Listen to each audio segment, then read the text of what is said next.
to Tamil Gospel Tabernacle channel. உட்காரும். பரிசுத்த ஆவியானவர் ஒவ்வொரு காலங்களிலும் அவர் திட்டவட்டமான செயல்களை நடப்பித்துக் கொண்டு வருகிறார். At every time and period the Holy Spirit is doing a definite work. ஆதியாகமம் முதல் வெளிப்படுத்தல் வரை ஆவியானவருடைய ஒவ்வொரு செயல்களையும் நாம் பார்க்க இயலும். From Genesis until Revelation we can find every work of the Spirit of God. பழைய ஏற்பாட்டில் ஆவியானவர், in the Old Testament the Spirit of God. ஆதியாகமம் முதலாம் அதிகாரம் 2ஆம் வசனம். Genesis chapter 1 verse 2.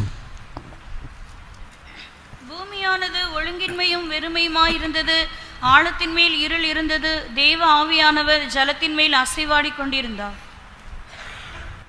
வேதத்தில் முதல் ஆவியானவருடைய ஒரு செயல் அசைவாடுதல். The first work of the Spirit of God in the Bible is moving. ஆவியானவர் அந்த இருள் அகலும்படியாக அசைவாடி கொண்டிருந்தார். The Spirit of God was moving that darkness may be dispelled. அந்த ஒழுங்கின்மை, அந்த வெறுமை நீக்கப்படும்படியாக ஆவியானவர் அசைவாடி கொண்டிருந்தார். The Spirit of God was moving that the formless and void state might be removed. பூமியானது ஒழுங்கின்மை வெறுமையுமா இருந்தது, ஆழத்தின் மேல் இருள் இருந்தது, தேவ ஆவியானவர் ஜலத்தின் மேல் அசைவாடி கொண்டிருந்தார் என்று வேதம் சுட்டிக்காட்டுகிறது. The Bible pinpoints the earth was without form and void, and darkness was upon the face of the deep, and the Spirit of God moved upon the face of the waters. எங்கே ஒழுங்கின்மையும் வெறுமையும் இருளும் இருக்கிறதோ அந்த இடத்தை பிரகாசிக்க செய்யும்படியாக ஆவியானவர் அசைவாடுகிறதை நாம் பார்க்க இயலும். We can find where there is no form, where there is void, and where there is darkness, the Spirit of God moves there to dispel those powers. அடுத்த வசனம் சொல்லுகிறது, தேவன் வெளிச்சம் உண்டாக கடவுது என்று சொன்னார். The next verse says, God said, let there be light. முதலாவது உன்னுடைய வாழ்வில் ஆவியானுடைய அசைவாடுதலை நீ பெற்றுக்கொள்ள வேண்டும். In the first place you got to receive a moving of the Spirit of God in your life. ஒரு குழந்தையின் மேல் அன்புள்ள ஒரு தகப்பன் எப்படி தாய் இருப்பார்களோ, ஒரு கழுகு தன்னுடைய குஞ்சின் மேல் எப்படி அசைவாடுகிறதோ அப்படியே தேவ ஆவியானவர் உன்மேல் அசைவாடுவார். Even as a loving father and mother would be upon the children, even as an eagle would move upon its young ones, so the Spirit of God shall descend and move upon you. அசைவாடுவதின் நோக்கம், the purpose of moving, அந்த கழுகு குஞ்சு பறக்க வேண்டும். the young one of the eagle must fly. வாசியுங்கள். கழுகு தான் கட்டின கூட்டை களைத்து தன்னுடைய குஞ்சுகள் மேல், உபாகமம் 32ஆம் அதிகாரம் 11ஆம் வசனம். கழுகு தன் கூட்டை கலைத்து தன் குஞ்சுகளின் மேல் அசைவாடி தன் செட்டைகளை விரித்து அவைகளை எடுத்து அவைகளை தன் செட்டைகளின் மேல் சுமந்து கொண்டு போகிறது போல. அசைவாடுவதனுடைய நோக்கம் உங்களுக்கு தெரியும். You know the meaning of or the purpose of moving. ஆவியானவர் இந்த கூட்டத்தில் நம்முடைய மேல அசைவாடினார்னு சொன்னா இருள் நீங்கும், ஒழுங்கின்மை நீங்கும், வெறுமை நீங்கும். அவர் உன்னை பறக்க வைக்க முயற்சி எடுக்கிறார். So when the Spirit of God moves upon us in this meeting, then the Lord will remove the formless nature, the void nature, and the darkness from our life. He wants to train you up to fly. உன்னை பயிற்சி கொடுக்கிறார்னு அர்த்தம். He trains you to fly. பயிற்சி கொடுக்கிறார். He trains, he practices you. உன்னை உனக்கு practice பண்றார். He gives you practice to fly. அந்த கூட்ட கலைச்ச உடனே அதுக்கு பிறகு அசைவாடுதல். So after it stirreth up the nest, it moves or fluttereth. திரும்ப தன்னுடைய செட்டைகளில் உன்னை சுமந்து கொண்டு போவார். And again he shall bear you upon his wings. இதுதான் முதல் உலகத்துல ஆவியானவர் பூமியிலே அசைவாடினதின் காரணம். So that is the first purpose of the Spirit of God moving upon the face of this earth. இன்றைக்கு தேவன் நம்மேல் அசைவாடினால் இருள், வெறுமை, ஒழுங்கின்மை நம்மை விட்டு நீங்கிவிடும். Today if the Spirit of the Lord would move upon us, then all the formless nature, void nature, and darkness shall be dispelled from us. சும்மா வெறும் அந்நிய பாஷை அல்ல, சத்தம் அல்ல, அசைவல்ல, உள்ளுக்குள்ள இருக்கிற இருள். ஆழத்தில் இருள் இருந்தது. ஆழத்துக்குள்ள இருக்கிற இருளை அழிச்சு வெளியே கொண்டு வரணும், இல்லாட்டா அதை அகற்றணும்னு சொன்னா அந்த இடத்துல தேவன் ஒரு கட்டளை கொடுத்து வெளிச்சம் உண்டாக கடவுள்னு சொல்லணும்னு சொன்னா ஆவியானவர் அந்த இடத்துல சரியாய் அசைவாட வேண்டியது அவசியம். It's not just mere speaking in tongues or raising your voice or shouting, but the Spirit of the Lord must go a definite work, a deep work in you, because the darkness in the depth of your heart must be eradicated, and there should be light shining in your life, for that the Spirit of God must move mightily upon you. ஆவியானவர் அசைவாடுதல் அப்படியே உன் மேல move பண்ணிட்டே இருப்பார். The Spirit of God keeps moving over you. அப்படியே உனக்குள்ள அந்த வேலை நடந்துகிட்டே இருக்கும், ஒண்ணா நடக்கும். One after the other he will be performing some work or the other in you. பாருங்க, 3வது வசனத்திலிருந்து அவர் ஒவ்வொரு காரியமாக உண்டாக்க ஆரம்பிச்சிருவார். அதற்கு பின்பு அந்த ஒழுங்கின்மை வெறுமை கிடையாது. So from the third verse onwards we can find one after the other the Lord starts creating one after the other, and there was no form or voidness after that, or without form or void. இருள் இருந்தது, அதை பிரிச்சு வச்சிட்டாரு. There was darkness but he severed or separated it. இருளை உன்னை விட்டு கொண்டு போய் வெளியே தள்ளிடுவார். So he will cast away the darkness out of you. அதனால தான் பரிசுத்த ஆவியிலே அசைவாடுதல் ஒரு அனுபவம். That is why the moving of the Holy Spirit is a special experience. அது உனக்குள்ள போராடிக்கிட்டே இருக்கும். That will keep on striving with you. உள்ள மூவ் பண்ணிக்கிட்டே இருப்பார். It will move within you. உனக்குள்ள இருக்கிற அந்த ஒழுங்கின்மை நீங்க வர வரைக்கும். And he will start to remove all the unformed nature. And the voidness will be removed. இருள் நீங்கற வரைக்கும். Until the darkness is removed. வெளிச்சம் உண்டாகும் வரைக்கும். Until light descends in you. நீ பறக்கிற அந்த ட்ரைனிங் எடுக்கிற வரைக்கும். Until you practice yourself to train or fly. நீ ஸ்டாண்ட் பண்ணி உன்னால நிக்க முடியுங்கிற லெவல் வரைக்கும் உன் மேல அசைவாடி கொண்டே இருப்பார். He will keep on moving over you until you have the ability to stand by yourself. இதுதான் நமக்கு மிகவும் முக்கியமானது. That is very important. இது சிருஷ்டிப்பிலேயே தேவன் இந்த வேலையை செய்ய ஆரம்பிக்கிறார். The Lord begins to do this work at the time of creation itself. யோபு அடுத்ததாக யோபு 33:4. Nextly Job 33:4. தேவனுடைய ஆவியானவர் என்னை உண்டாக்கினார், சர்வ வல்லவருடைய சுவாசம் எனக்கு உயிர் கொடுத்தது. மறுபடியும் தேவனுடைய ஆவியானவர் என்னை உண்டாக்கினார், சர்வ வல்லவருடைய சுவாசம் எனக்கு உயிர் கொடுத்தது. இங்கே இந்த மனுஷன் சொல்கிறான், என்னை ஆவியானவர் உண்டாக்கினார்னு சொல்றான். Here this man says, the Spirit of God hath made me. யார் மேட் பண்றா? Who makes him? Spirit of God. ஆவியானவர் உன்னை மேட் பண்ணணும். The Spirit of the Lord must make you. ஒரு நாட்டிலேயோ ஒரு ஊர்லேயோ ஒரு பொருள் தயாரிச்சுட்டா அதில் போட்டுருவான், ஒரு சீல் குத்திடுவான், என்னது made in India, made in China. அதே மாதிரி இங்கே நீ உள்ள வந்துட்டு அபிஷேகம் பெற்றுட்டேன்னா உன் மேலே ஒரு இது இருக்கும், made in made by the Spirit of God. Spirit of God போட்டு அடிச்சுன்னு ஒரு சீல் அடிச்சு. ஆவியானவர் என்னை உண்டாக்கினார். The country of manufacture is printed on every product they make.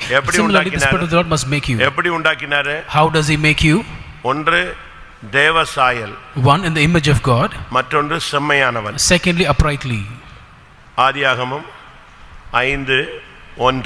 Genesis 5:1.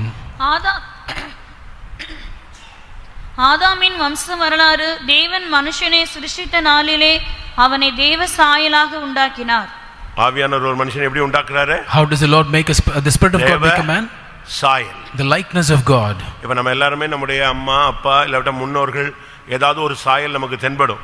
இங்க வந்த பிறகு இந்த பிரதிஷ்டை, இந்த உபதேசம், இந்த சத்தியம், இந்த சட்டதிட்டங்கள், இந்த வசனங்கள், இந்த உபதேசங்கள், இதுக்கெல்லாம் நீங்க ஒப்பு கொடுக்க இந்த சாயல் எப்படி மாறிக்கிட்டே வரும்? என்ன சாயல் வரும்? தேவ சாயல் வரும். So the children when they are born they have some trace of the father or the mother or their the forefathers or someone. Likewise when you come into this truth, when you keep learning the doctrines and get filled in the Holy Spirit, so you also attain to the image or the likeness of God. ஒரு காலத்துல நீங்க பெரிய மீசெல்லாம் வச்சு இல்லாவிட்டா பெரிய நகையெல்லாம் போட்டு makeup பண்ணிட்டு ஒரு மாதிரி சுத்தின பார்ட்டிலாம் இருப்பீங்க. இப்போ உங்களை உடச்சி நொறுக்கி தெய்வீக சுகம் அது இது ஃபாஸ்டிங் அப்படி இப்படி போட்டு அப்படியே உன்னை பார்த்தா யோபின் நண்பர்கள் வந்து பார்த்த பொழுது அவன் எப்படி இருந்தானா?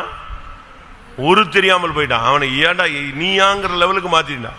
So at one point in time you were having a thick mustache or you might be wearing jewels and ornaments, you will be walking like something, but after coming to the truth the Lord has shapen you and molded you in such a manner that now you are appearing like Job to his friends, where he was not appearing to be what he was before. இயேசு பிறக்கும்போது எப்படி இருந்தார்? When Jesus was born, how was he? வளரும்போது எப்படி இருந்தார்? How was he when he grew up? வெண்மையும் சொல்லுங்க, வெண்மையும் 10,000களில் சிறந்தவர். He was white and ruddy, chiefest among 10,000. எப்படி இருந்தாரு? So how was சிலுவையில் எப்படி இருந்தாரு? How was he on the cross? அவரை பார்க்க விரும்பத்தக்க ரூபம் இல்லாது இருந்தது. And there was no comeliness that we should see or to desire. அந்தக்கேடு அடைந்தது. So his face was so marred. எப்படி இருக்கும்? How would it be? சாயல் மாறி போயிடுச்சு. The image is turned. ஆனா உள்ளான மனுஷன் நாளுக்கு நாள் புதிதாய் மாறி உள்ளுக்குள்ள என்ன உண்டாயிடுச்சு? ஒரு தேவ சாயல். But the inner man is renewed each and every day, and therefore the image of the likeness of God is formed. பிரசங்கி 7:29. Ecclesiastes 7:29. இதோ தேவன் மனுஷனை செம்மையானவனாக உண்டாக்கினார். செம்மையானவனாக உண்டாக்கினார். The Lord has made man upright. ஆவியானவர் ஒரு மனுஷனை ஒன்று தேவ சாயலாய் உண்டாக்குகிறார், இரண்டாவது செம்மையானவனாக உண்டாக்கினார். In the first place, the Spirit of God makes a man in the likeness of God. Secondly, he makes him upright. நம்முடைய வாழ்க்கை செம்மையானவனாய் மாற வேண்டும். We got to become upright in our life. அபிஷேகத்தினுடைய நோக்கம் தேவ சாயல். The purpose of anointing is the image of God. ஸ்தேவான் ஒரு சரியான அபிஷேகம் பெற்றவராய். Stephen was a well spirit baptized man of God. அப்போஸ்தலர் நடவடிக்கைகள் சொல்லுகிறது ஸ்தேவான் வல்லமையினாலும் விசுவாசத்தினாலும் நிறைந்தவன் என்று. The Acts of the Apostle says that Stephen was filled with anointing and faith. 6 7 8 அப்போஸ்தலர் 8 ஸ்தேவான் விசுவாசத்தினாலும் வல்லமையினாலும் நிறைந்தவன், பரிசுத்த ஆவியில நிறைஞ்சவன், விசுவாசத்தில் நிறைந்தவன், வல்லமையில நிறைந்தவன். So he was full of faith, full of Holy Spirit and full of power. இப்போ ஆவியானவர் அவனை உண்டாக்கிட்டே வரார். Now the Spirit of God is keeping on forming him. இப்போ அவன் பிரசங்கம் பண்றான். Now he preaches. பிரசங்கம் பண்ணும்போது அவன் முகம் எப்படி மாறிடுச்சு? While he preached, how was his face? வாசிங்க அப்போஸ்தலர் 7 6 15. ஆலோசனை சங்கத்தில் உட்கார்ந்திருந்த அனைவரும் அவன் மேல் கண்ணோக்கமாயிருந்து அவன் முகம் தேவதூதன் முகம் போல் இருக்க கண்டார்கள். எப்படி மாறிடுச்சு? How was his face? ஸ்தேவான் முகம் இல்ல, யார் முகம் வருது? Not the face of Stephen. இன்னும் அடுத்த ஸ்டெப் வரும்போது வேற மாறிடுவான். தேவனை போல கிறிஸ்துவை போல மாறிடுவான். In the next levels he will become like God, like Christ and so on. அதாங்க life. That is life. செம்மையானவன். Upright life. தேவ சாயல். Image of God. அபிஷேகம் உனக்குள்ள வரும் பொழுது உன் லைஃபை சேஞ்ச் பண்ணணும். When anointing comes into you, it must churn your life or change your life. நீ தோல்வியுள்ளவனா இருக்கலாம். You might be a person of failure. புத்தியினங்கள், மதியினங்கள், தடுமாற்றங்கள் பல இருக்கலாம். ஆனா ஆவியானவர் என்னை உண்டாக்கினார்னு சொல்லும் பொழுது எப்படி உண்டாக்குறாரு? ஒன்று தேவ சாயல், மற்றொன்று செம்மையானவனாய் உண்டாக்கு. You might talk about your weakness, infirmities, so many failures and defeats, but when the Spirit of the Lord has made you, he had made you upright as well as in the image of God. அடுத்ததாக Nextly, ஏசாயா 63:14. Isaiah chapter 63 verse 14. கர்த்தருடைய ஆவியானவர் அவர்களை பள்ளத்தாக்கிலே போய் இறங்குகிற மிருக ஜீவன்களைப் போல இளைப்பாற பண்ணினார். இப்படியே கர்த்தருடைய ஆவியானவர் அவர்களை பள்ளத்தாக்குகளை இறங்குகிற மிருகங்களைப் போல கொண்டு போய் அவங்களை என்ன பண்ணினாரா? இளைப்பாற பண்ணினார். As a beast goeth down into the valley, the Spirit of the Lord caused him to rest. எவ்வளவு கலக்கம், துக்கம், கசப்பு, வைராக்கியம், ஒரு நிம்மதியற்ற ஒரு தன்மை, விரக்தி, வேதனை, சஞ்சலம், தவிப்பு இப்படி வந்தாலும் அந்த தேவ சமூகத்தில் வந்த உடனே ஆவியானவர் அவனை எப்படி மாத்துறாரு? இளைப்பாற பண்ணுகிறார். Irrespective of the state of a person, when he comes with anguish, difficulties, problems, reproaches, shame and anguish, the Spirit of the Lord makes him rest in the Spirit of God, presence of God. இதுக்கு தான் அந்நிய பாஷை. That is by anointing or unknown tongues. ஏசாயா 28:11-12 பாருங்க. Isaiah chapter 28 verses 11 and 12. பரியாச உதடுகளினாலும் அந்நிய பாஷையினாலும் இந்த ஜனத்தோட பேசுவார். இதுவே நீங்கள் இளைத்தவனை இளைப்பாற பண்ணத்தக்க இளைப்பாறுதல். இதுதான் என்னது? இளைப்பாறுதல். ஆவியானவர் உன்னை பள்ளத்தாக்குல கொண்டு போறாருன்னா இங்க தேவ சமூகத்துல கொண்டு வந்து உன்னை இளைப்பாற பண்ணுது. உனக்கு எவ்வளவு பிரச்சனைகள் இருக்கு. When the Spirit of the Lord takes you to the valley, he causes you to rest because you have so many problems. ஆனா நீங்க வந்தபோது ஆவியானவர் உன்னை இளைப்பாற பண்ணுகிறார். But when you come here, the Spirit of the Lord causes you to rest. அதுக்கு வழி என்ன? What is the way? அதுக்கு வழி என்ன? What is the solution? பரியாச உதடுகளினாலும் அந்நிய பாஷையினாலும் இந்த ஜனத்தோட பேசுவார். For with stammering lips and unknown tongue he shall speak with his people. Pastor Joel சொல்வாரு, நல்ல அந்நிய பாஷை பேசுப்பா, பைத்தியக்காரன மாதிரி பேசுப்பாம்பாரு. Pastor Joel used to say, நீ கட்டுப்படுத்துற, அதை ஏன் மட்டுப்படுத்துற?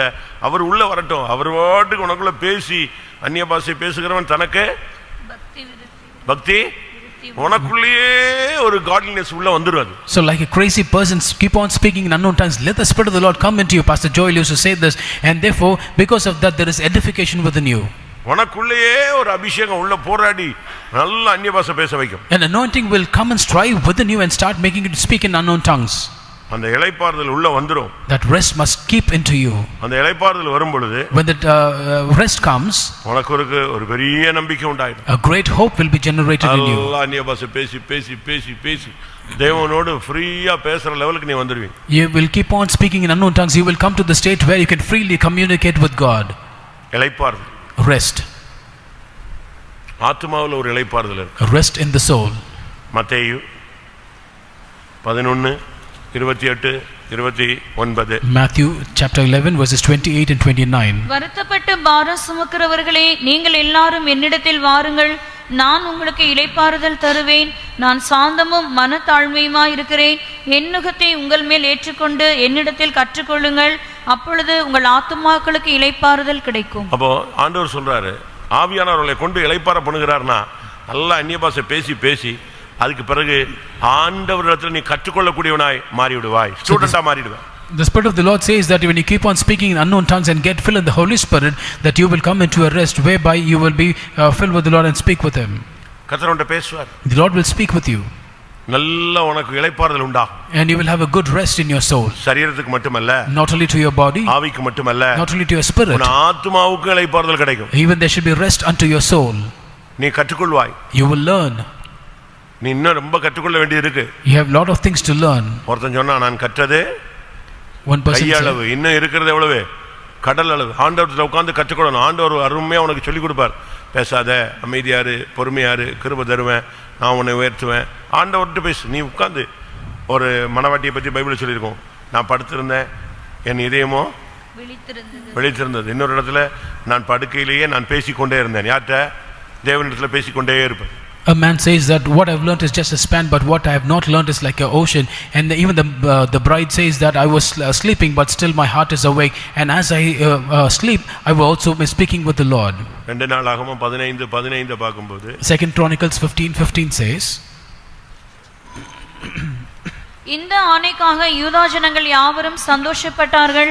தங்கள் முழு இருதயத்தோடும் ஆணையிட்டு தங்கள் முழு மனதோடும் அவரை தேடினார்கள். கர்த்தர் அவர்களுக்கு வெளிப்பட்டு சுற்றுப்புறத்தாரால் யுத்தம் இல்லாதபடிக்கு அவர்களை இளைப்பாற பண்ணினார். கர்த்தர் நீ இங்கே இளைப்பாறிட்டேனா உன் சுற்றுப்புறத்திலே உனக்கு என்ன உண்டாக்கிடுவாரு?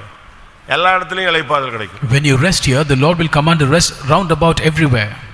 நல்லா இங்கே அபிஷேகத்தில் நிரம்பி அந்நிய பாஷை பேசி பரியாச உதவிகளினாலும் அந்நிய பாஷையினாலும் இந்த ஜனத்தோடு பேசி நல்ல இளைப்பாறுதலை பெற்றுக்கொண்டு ஆண்டவற்றை இன்னும் என்னென்னலாமா கற்றுக்கொள்ளணுமோ அதெல்லாம் கேட்டு கற்றுக்கொண்டு உன் ஆத்மாவுக்கு இளைப்பாறுதல் கிடைச்சிச்சுன்னா உன் சுற்றுப்புறம் எங்கும் இளைப்பாறுதல். When you speak in unknown tongues, get filled in the Spirit mightily with stammering lips and another tongue, the Lord shall speak with you. And therefore whatever you have to learn from the Lord will cause you to learn, and you shall find rest in the presence of God. Not only that, because of that, the Lord will command rest round about you everywhere. 2 Samuel 7 அதிகாரம் 1-2 வசனங்கள். 2 Samuel chapter 7 verses 1 and 2. கர்த்தர் ராஜாவை சுற்றிலும் இருந்த அவனுடைய எல்லா சத்துருக்களுக்கும் அவனை நீங்களாக்கி இளைப்பாற பண்ணின போது அவன் தன் வீட்டிலே வாசமா இருக்கையில் ராஜா தீர்க்கதரிசி அவனை எல்லா இடத்துலயும் இளைப்பாற பண்ணபடினால அவன் இப்ப ஆலயம் கட்டுறதுக்கு தன்னுடைய மைண்டை திருப்புறான்.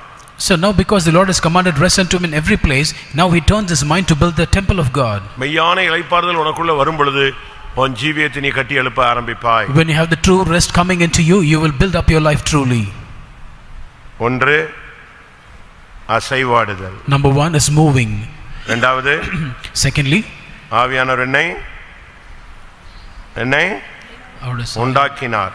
Secondly, the Spirit of the Lord hath made மூன்றாவது me. ஆவியானவர் என்னை இளைப்பாற பண்ணினார். Has caused me to rest. 2 Samuel அடுத்ததாக 2 சாமுவேல் 23:2. Nextly, 2 Samuel 23:2. கர்த்தருடைய ஆவியானவர் என்னை கொண்டு பேசினார், அவருடைய வசனம் என்னுடைய நாவில் இருந்தது. கர்த்தருடைய ஆவியானவர் வந்தா அவன் யார் மேல இறங்குறாரோ அவனை கொண்டு அவர் பேசுவார். When the Spirit of the Lord descends, upon whom he descends, through him he will speak. அவர் ஊமை கடவுள் அல்ல. He is not a dumb God.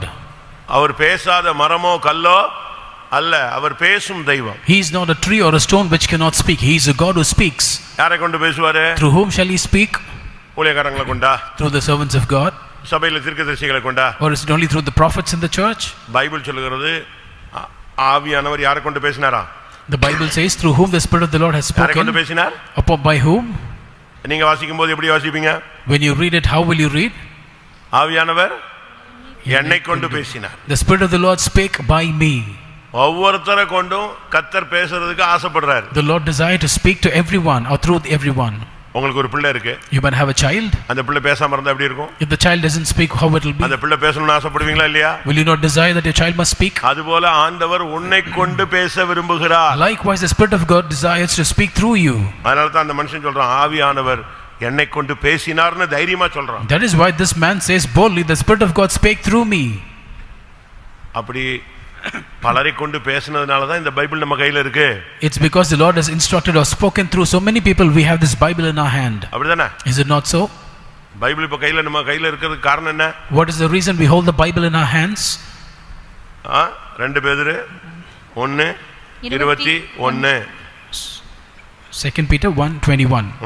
தீர்க்க தரிசனமானது ஒரு காலத்திலும் மனுஷருடைய சித்தத்தினாலே உண்டாகவில்லை, தேவனுடைய பரிசுத்த மனுஷர்கள் பரிசுத்த ஆவியினாலே ஏவப்பட்டு பேசினார்கள். தேவனுடைய பரிசுத்த மனுஷர்கள் தேவ ஆவியினாலே ஏவப்பட்டு பேசினாங்க. அதுதான் இப்ப நம்ம கையில தீர்க்கதரிசன புத்தகமா உட்கார்ந்திருக்கு. The holy men of God spake as they were moved by the Holy Ghost. That is why it is standing as a scripture in our hands. தாவீது சொல்றான், கர்த்தர் என்னை கொண்டு பேசினார். David says, the Lord spoke through me. ஆவியானவர் என்னை கொண்டு பேசினார். The Spirit of God spake by me. அபிஷேகம் பெற்ற ஒவ்வொருவர் மூலமாக கர்த்தர் சபைக்கும் மற்றவர்களுக்கும் உலகத்துக்கும் உனக்கும் கர்த்தர் பேச விரும்புகிறார். Through every spirit baptized child of God, the Lord wants to speak to you, to the church, to the people, to the entire world. உன்னை கொண்டே உன்கிட்ட பேசுவார். The Lord will speak to you through you. உன்னை கொண்டு சபையில பேசுவார். The Lord will through you speak to the church. உன்னை கொண்டு புறஜாதிகள்கிட்ட பேசுவார். Through you the Lord will speak to the heathen. அப்ப உன்னை கொண்டு பேசுகிற நீ ஒரு கருவியா மாறணும். You should become an instrument through which God can speak. உபாகமம் 5:4. Deuteronomy 5:4.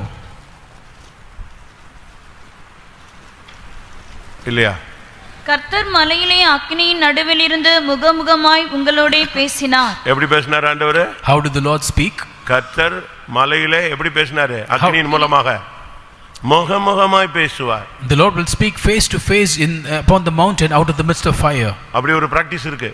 There is a practice like that. முகமுகமாக Face to face. என்னாகுமோ 12ஆம் அதிகாரத்துல பாத்தீங்கன்னா, நான் மோசேயோடு எப்படி பேசினேன்? முகம் எதனா 12:8. நான் அவனுடன் மறைபொருளாக அல்ல முகமுகமாகவும் பிரத்யட்சமாகவும் பேசுகிறேன். கர்த்தர் பேசுவார் உன்கிட்ட முகமுகமாக. என்னாகுமோ 12:8.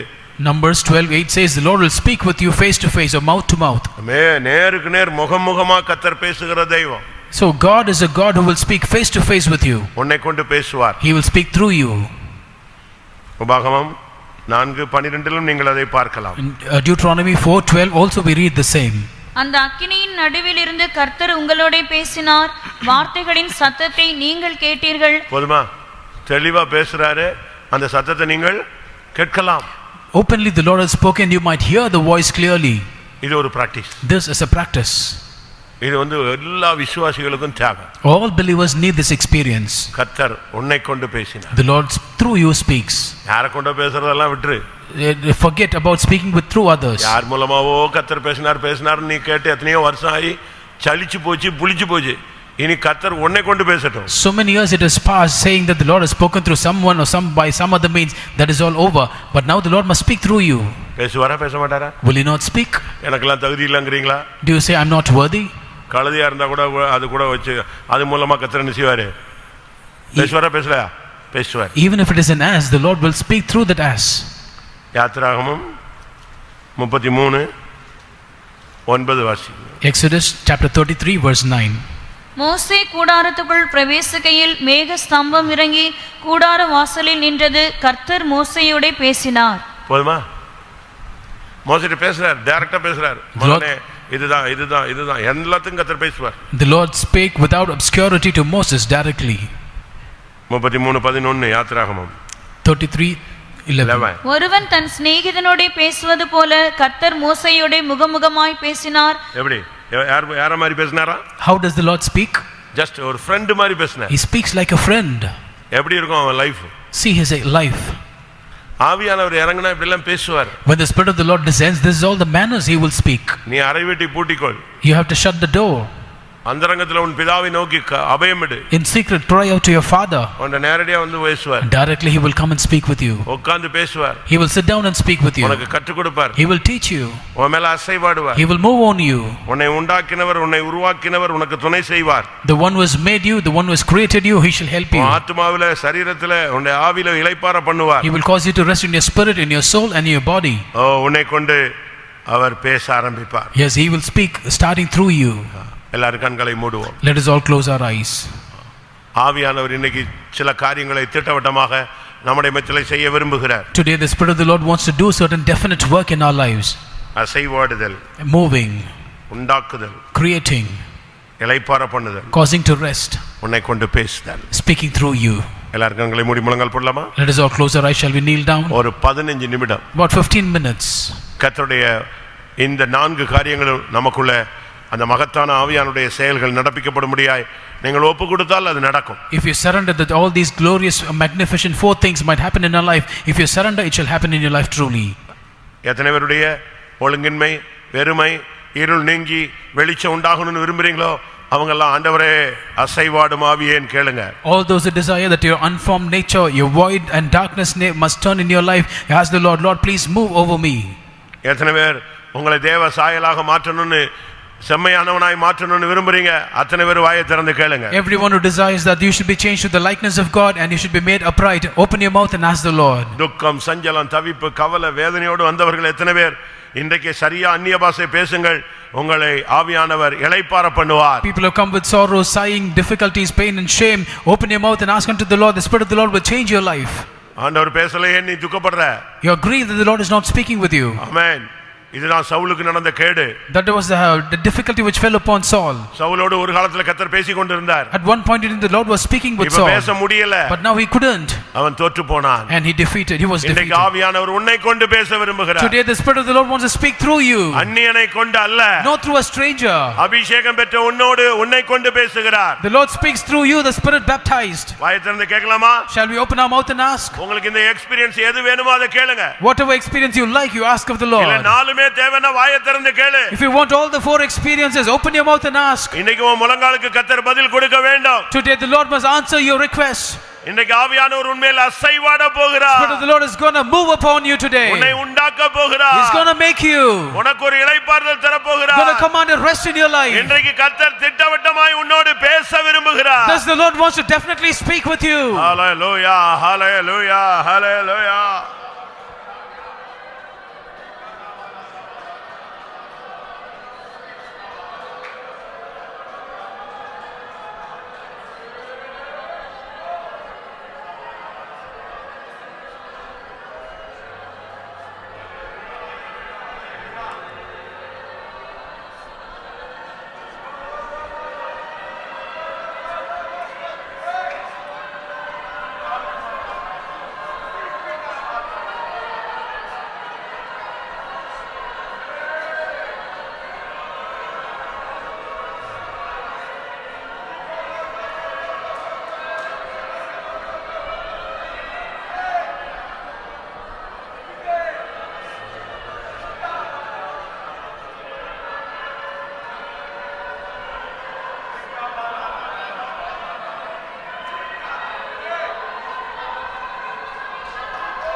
கொஞ்ச நேரம் தான். ஹல்லேலூயா.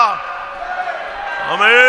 என்னை உண்டாக்கினார், என்னை கொண்டு பேசினார், என்னை இளைப்பாற பண்ணினார், ஆவியானவர் அசைவாடினார். ஓ ரபகதிரகரபகதிரகரமானியா.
ஆமென் ஆமென்.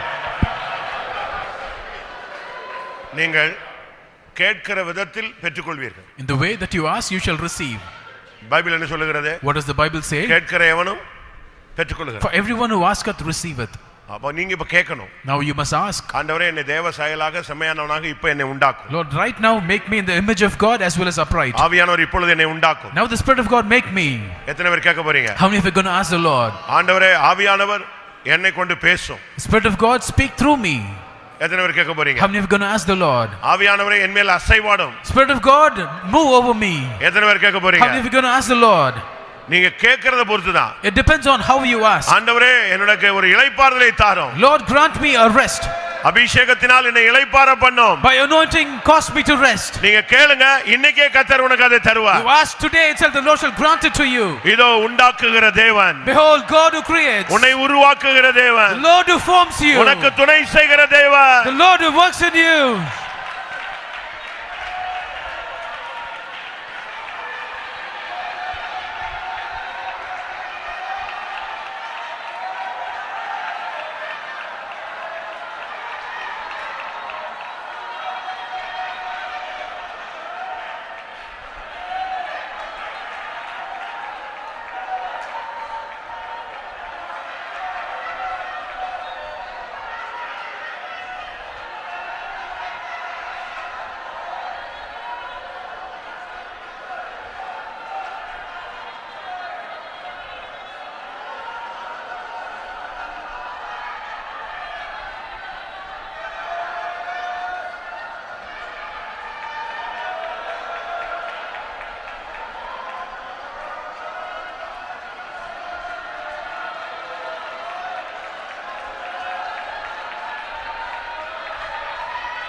Hallelujah, hallelujah.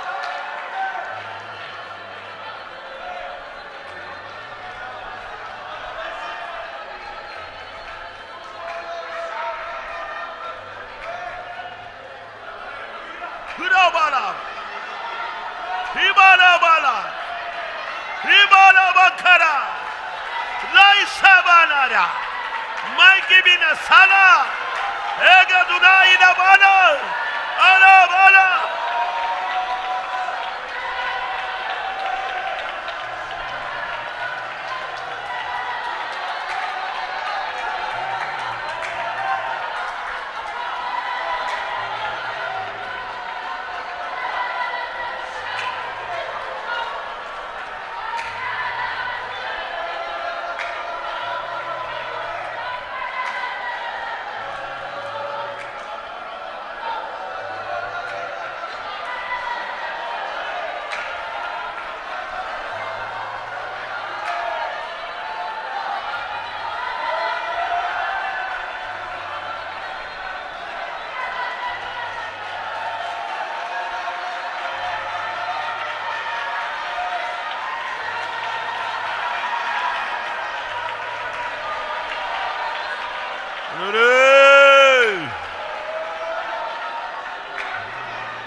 ஆமென்.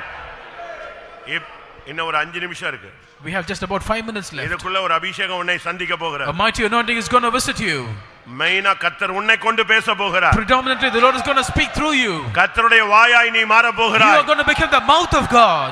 கர்த்தர் தன்னுடைய சித்தத்தை உன் மூலமாய் வெளிப்படுத்த போகிறார். The Lord is going to reveal his truth to you. உன்னை கொண்டு अनेक ஆயிரங்களோடு பேச விரும்புகிறார். The Lord desires to speak through you unto many thousands. ரிமானா வானியா ரமானா ரிமானா கர வானா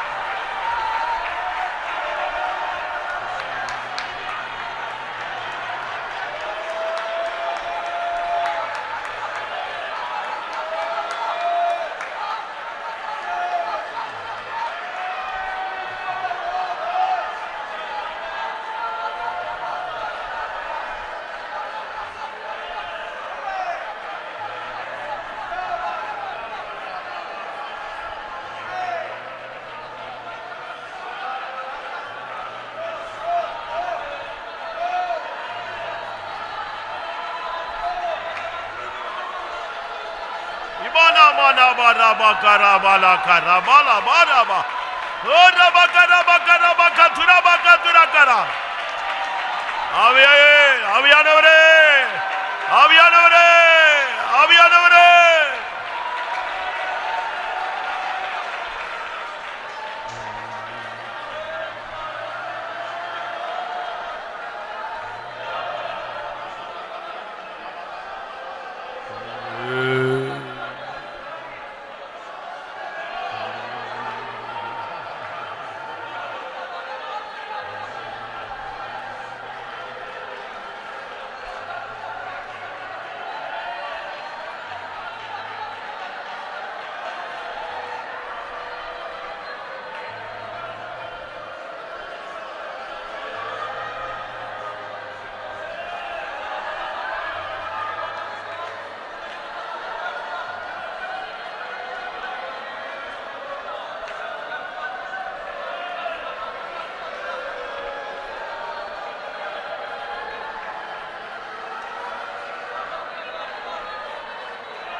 ஹalleluya. ஆவியானுடைய அசைவாடுதலுக்காய் ஸ்தோத்திரம் பண்ணுவோம்.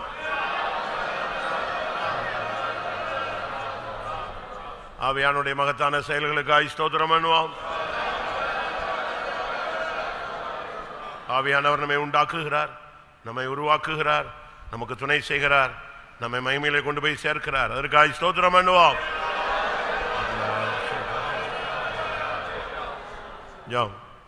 அருமையான இயேசுவே, ஆசீர்வதிக்கப்பட்ட நல்ல வேலைக்காக நன்றி உள்ள இருதயத்தோடு துதிக்கிறோம், ஸ்தோத்திரிக்கிறோம். தேவரீர் இந்த சாயங்கால வேளையில் உம்முடைய சமூகத்தில் கூடி வருவோம்.